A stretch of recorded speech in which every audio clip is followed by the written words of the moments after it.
સૌથી પહેલે ભગવાનની ભક્તિ કરવી હોય ને તો આસન જીતવું પડે. એક આસન આપણું પોતાનું લઈને બેસવાનું. આજે 15 મિનિટ બેઠા, પછી કલાક બેઠા, પછી 2 કલાક બેઠા.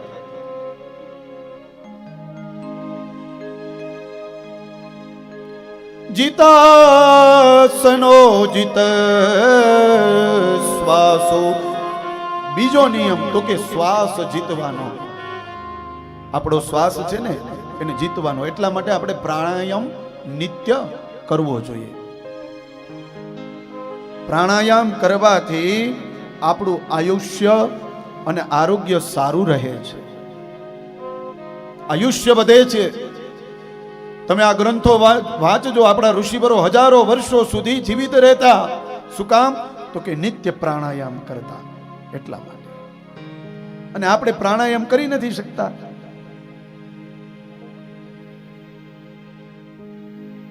બીજી એક વાત કે દરરોજના મને ને તમને શ્વાસ આપ્યા છે પરમાત્માએ. કેટલા આપ્યા છે ખબર છે કોઈને? કેટલા આપ્યા છે કોઈને આમાંથી ખબર છે? દરરોજના શ્વાસ લેવા માટે મને ને ભગવાને તમને કેટલા આપ્યા છે ખબર છે? ગઈકાલે બધા કહેતા હતા પાનભાઈ નું ભજન ગાઓ, પાનભાઈ નું ભજન ગાઓ. એ પાનભાઈ ના ભજનમાં જ છે. તમે બધા જો સાંભળ્યું હોય તો. કોઈને ખબર છે આમાંથી? તો કે મને ને તમને દરરોજના નિત્ય 21,600 શ્વાસ આપ્યા છે.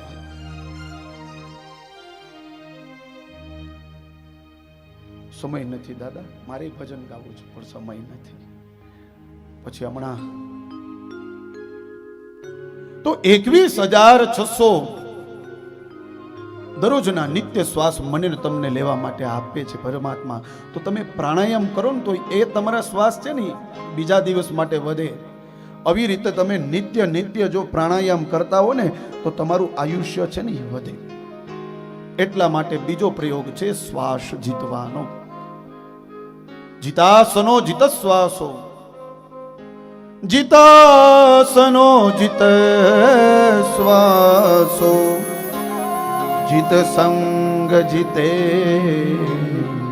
ત્રીજું સંગ જીતવાનો. સારા વ્યક્તિ સાથે રહેવાનો, સારા વ્યક્તિ સાથે હરવા ફરવાનો, સારા વ્યક્તિનો સંગ કરવાનો, આ જીવનમાં ઉતારવાનો. અને ચોથું જીતેન્દ્રિય. આપણે આપણી ઇન્દ્રિયોને જીતવાની. કઈ કઈ ઇન્દ્રિયો?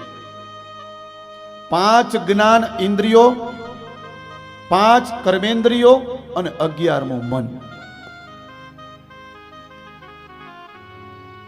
આ ઇન્દ્રિયોને મારે ને તમારે જીતવાની છે. આ 4 વસ્તુ કરશો ને એટલે તમારી અંદર ભક્તિ પ્રગટ થશે. ભક્તિ પ્રગટ થશે અને ભક્તિમાં તમે લાંબો સમય સુધી એ પરમાત્માની સાથે રહેશો ને એટલે બીજી વસ્તુ તમારી અંદર પ્રગટ થશે. એનું નામ છે જ્ઞાન. પછી તમારે પુસ્તક વાંચવાની જરૂર નહીં પડે. તમે મસ્તક વાંચશો ને એટલે એમાંથી તમારા અર્થો નીકળશે સાહેબ.